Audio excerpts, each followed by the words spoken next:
All right, so finally, I'm going to make sourdough bread. So I have here my sourdough starter. Now for a starter, it's gonna take some time. Like, it's gonna take a little while. So what you do is you start with, well, what I started with was about 50 grams of AP flour and then about 50 grams of water. And you always try and do about equal parts of both. Definitely want to weigh it. You don't want to try and guess. You don't want to measure like, oh, it's a cup to a cup. It doesn't work that way. And then you leave it out either near a fruit bowl, which usually helps because it sheds natural sugar spores from the fruit, because it helps with the bacteria growth, because that's what you're trying to accomplish. You're trying to create basically bacteria, which is a weird way of putting it. So you leave that overnight, or leave that for the day / overnight, and then in the morning you come back and you literally throw half of it away. Like, you toss it in the trash. I know that there's a lot of recipes out right now, or starting to come out, of people using discard,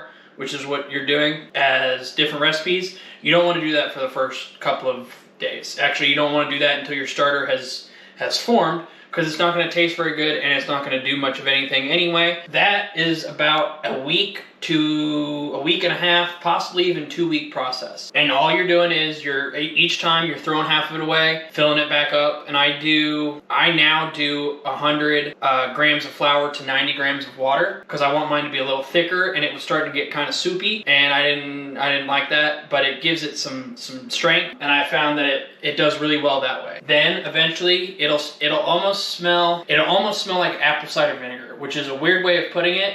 And you're like, oh, this smells really bad. It doesn't. You're gonna think it does, but it doesn't. It's what it's supposed to do, I guess. I don't know why. I'm sure other people know why. I don't.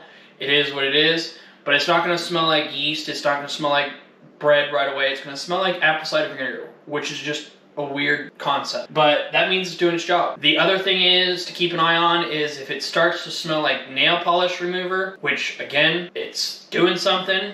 It just may not be the best thing. That just means it's underfed. That means you need to do a little bit more flour and less water. That's why I now do 10 or 100 grams of flour to 90 grams of water. It's just a process. It's a learning process. But once you get it, once it's done, then you can start making bread with it. So I have my sourdough starter. I'm going to use unbleached bread flour, and then it's just water and salt. That's it. That's how bread has always been for centuries. That's what it's supposed to be. That's just how it works. So the first thing I need to do, now that I have my starter, is I need to get my water going. Now, you want your water about 110, 115, give or take.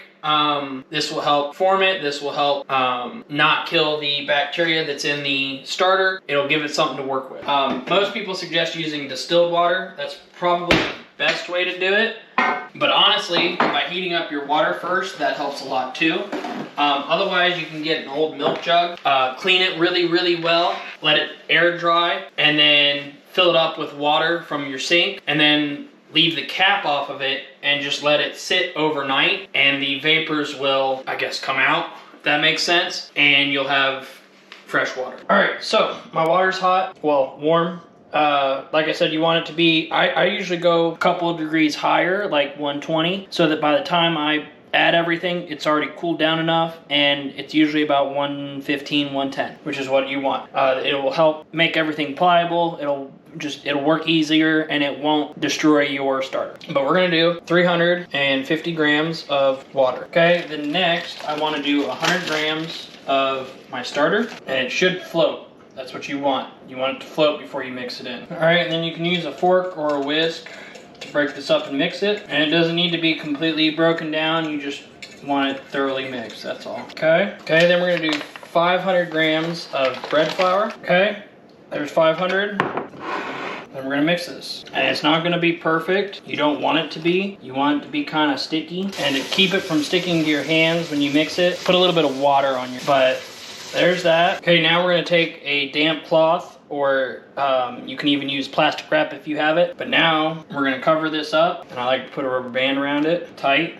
If you have an old shower cap, that works well too. But we're gonna let this rest for a half an hour. All right, so it's been a half an hour. Now we're gonna incorporate the salt. You don't wanna do it beforehand, because then it will stop the fermentation process. So now that it's had a chance to re-slack, I guess, because what we're doing is we're building up gluten. But see how it's slacked a little bit? It was nice and dense, now it's slacked a little bit. So now we're gonna add salt. Okay, and we're gonna add 10 grams of salt, which seems like a lot, but I would say that's probably a teaspoon and a quarter. But again, you wanna weigh it out. We're gonna add our salt. You wanna get a nice little palm of water, and then get in there and really mix it in there. Okay, and then we are going to, again, let this go for another half hour. See you in a half hour. Okay, now we're gonna do a couple stretch and folds. So basically we're gonna grab a hold of it, fold it on itself, and grab the corner, good stretch, on itself, okay? And then we're gonna do that step every 10-15 minutes or so, and we're just trying to create surface tension. All right, so this is going to be our final stretch and pull, and we're gonna do our bench rest also at the same time. Put this on a cutting board. It's gonna be kind of sticky. Give it a good wiggle, stretch, go to the side, wiggle, stretch, go to the side, wiggle, stretch, and then grab it from the front. And we're just creating surface tension. And if you need to, grab a little bit of AP flour and a little bit of water, but you're trying to create a nice top dough ball, okay? So this, I'm gonna put just a little bit of flour down, peel it off of there, throw him down, and put a little bit of flour on top. And if you have rice flour, use rice flour. Otherwise, just use AP flour, that's fine. But I'm gonna throw him on there, and then a damp wet cloth, and we're gonna let this rest on here about a half an hour, if not maybe an hour. And then once it gets close to that, we're gonna throw our Dutch oven pan in the oven while we let it preheat, and we're gonna preheat our oven to 500. And what we'll do is pull it out, and I'll get a piece of parchment paper, throw it in there. We'll take this guy, dump him in here, put the lid on it, throw it in the oven, let it go for 20 to 25 minutes. We'll have the top scored before we throw it back in the oven. 20-25 minutes, take the top off, let it rise up a little bit, get that steam action going, and then we'll lower our temperature and get that nice color on it. But first we're gonna let it rest for another half an hour to an hour. All right, so I did this is my final proofing, and then see how it was like this. Now it's kind of slacked a little bit. That's what you want. That's what you want to see. So I have my Dutch oven in the oven, and the trick is you want it to be hot so that when this goes in there, the moisture that's in the bread helps with the rising process. And so what you do is you put it in while it's preheating. And the reason also I put a little bit of flour on this, not only to keep this from sticking, but I also don't want this to stick to the sides either of my Dutch oven. And so that'll help too. And we will score this, but I'm gonna wait until we get it in the pan, and then you score it real fast, so that way it has a chance to puff up without cracking and looking like a hot mess. And it also helps with the cooking process. But until then, I'm gonna leave my wet paper towel on here. All right, oven is set. This guy out. You kind of want to play the quick game with this because you don't want to lose all your heat. And I lightly floured a piece of parchment paper that will help with sticking. Okay. This guy off, bench scraper, just him in there, grab a knife and score it. Okay, throw the lid on. Back in the oven, 25 minutes, bam. All right, it's been 25 minutes. So we're gonna pop this guy out real quick. Yeah. All right, so we had a little bit more to go. There was some moisture that was still sitting on top of it, but we lowered our temp to 475. This is kind of what we're looking at. Rose some, didn't rise a lot, but mostly. But we're gonna throw this back in, and then we're gonna kind of play the teeter-totter game. We want it to get that nice color. We're gonna start with 20 minutes and kind of go from there. But you want to get that nice crust on top of the bread. But I lowered the temperature to 475, and like I said, then we're just gonna kind of every 10 minutes or so check on. All right, so that ended up going the full 25 minutes because I wanted that dark brown color. Set him there for a minute.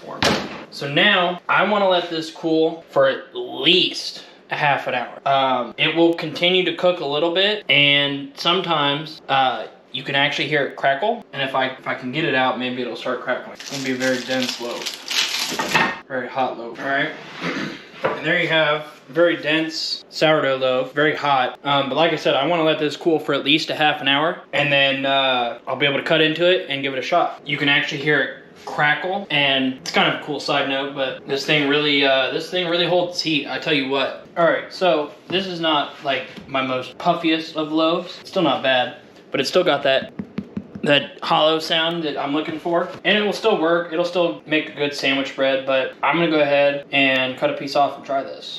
It's still very hot.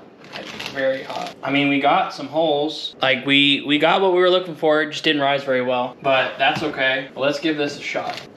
I'm gonna try it by itself first. So the flavor is good. Definitely still has some moisture in here. It's not horrible. It's also because it's still very hot, but this is not, like I said, the flavor is there, and it's definitely a solid piece of bread. But now my favorite kind of snack is just a little bit of olive oil and just a little bit of salt. Makes for great dipping bread. And I'm sure I know what some of you are gonna say. Some of you are gonna be like, oh, well, that's really burnt. That's really burnt bread. No, honestly, I hope most of you say that this probably should have gone a little bit longer, because it really should have. But it's still solid. It still works. Like I said, it can still make a decent sandwich bread or a nice breakfast toast. But I will say this, I'm so glad that I was able to figure out how to do this, because making bread instead of buying it has saved me so much time and so much money, because now I basically just add this to the beginning of the week whenever I'm doing my meal prep. Because what I can do is I can get it all mixed together, set it off to the side, do something else. Come back to it, do a couple folds, whatever, add the salt to it, leave it alone, go do something else, come back, do a couple extra folds, leave, come back, let it rest, turn the oven on, go do something. You know, I can do things in between, and I don't have to babysit it. But like I said, as long as you stay consistent with the starter, keep the starter healthy, this bread will turn out great no matter what it looks like or how big it looks. It'll still taste great. It's just then a matter of trying to get it cooked right. But there you have it, homemade sourdough bread. Well guys, there you have it, homemade sourdough bread. I hope you guys enjoyed this video. Like I said, it's a nice healthy alternative. It's cheaper alternative because you're making it yourself. Yes, you have to buy things in bulk, but you only have to buy them once. And unless you're even if you're feeding a family, like, it's still very cost effective, and it's better for you. It's good bread, and it's fairly simple. It just takes some time. It just takes time, and that's it. But I hope you guys enjoyed this video, and if you did and you're new, make sure you hit that sub button for me. Throw a comment down below, tell me what you guys think, and as always, peace out, and I will see you guys in the next one. Bye-bye!